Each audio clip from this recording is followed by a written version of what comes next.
ډاکټر چې د انزایټي مریض ته دا خبره کوي چې ستا د معدې مسله ده، د معدې د وجې نه ستا د انزایټي پیدا شوې ده، دا یره په تا باندې د معدې د لاسه راغلې ده، بیخي سوچه دروغ.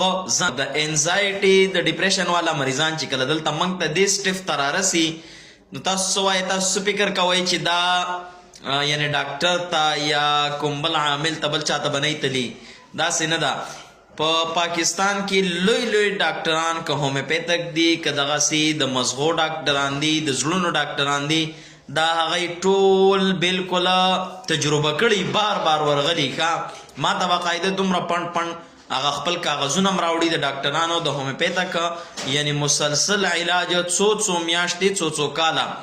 داسې مریضان چې د لسو کالو او د نهو او د 15 کالو دا د انزایټي مسلې ده، دا د ډیپریشن مسلې ده.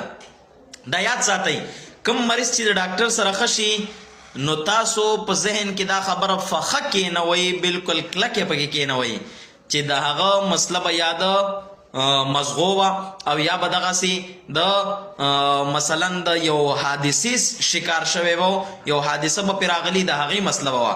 خو دا یاد ساتئ، کم ډاکټر چې د انزایټي مریض ته دا خبره کوي چې ستا د معدې مسله ده، د معدې د وجې نه ستا د انزایټي پیدا شوې ده، دا یره په تا باندې د معدې د لاسه راغلې ده، بیخي سوچه دروغ، ځان خلاصوله، بالکل ستا په ذهن کې یعنی یو داسې لوبه در سره کوله چې په هغې باندې د هغه ډاکټري لږ په بره باندې لاړه شي. نو بس صرف او صرف دغه مسله ده.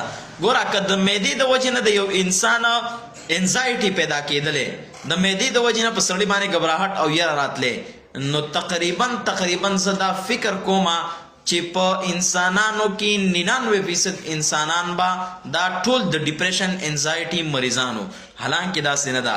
زه درته په شرطیه باندې ویم داسې کور به پیدا نه کړي چې په هغه کور کې د معدې مریض نه وي، بلکې په هغه کور کې به د معدې 5-6 مریضان وي. هر یو ولې د ډیپریشن نه دی ښکار، هر یو ولې په ډیپریشن کې نه دی مبتلا؟ دا معلومیږي د ډیپریشن مسله د معدې د وجې نه جوړیږي، د ډیپریشن مسله د معدې د وجې نه جوړیږي.